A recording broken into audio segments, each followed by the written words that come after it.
আমার দুই চাচাতো ভাই আজকে নদীতে বড়শি ফেলছে।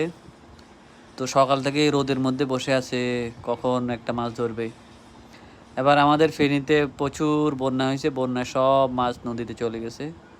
তো এখন যার ভাগ্যে আছে সে মাছ পায়।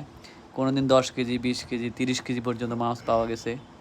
তো এই রোদের মধ্যে মাছ ধরা খুবই কষ্টকর, একদম ধৈর্য ধরে বসে থাকতে হয়। একজন বসে থাকলে টায়ার্ড হয়ে যায়, আবার আরেকজন আসে। এভাবে সারাদিন পালাক্রমে ডিউটি করে মাছ ধরা লাগে। তো ওরা এই পর্যন্ত প্রায় 5-6 কেজি মাছ পাইছে। তো এখন বাজে দুপুর 12টা। তো আর সারাদিন এখানে বসে থাকবে।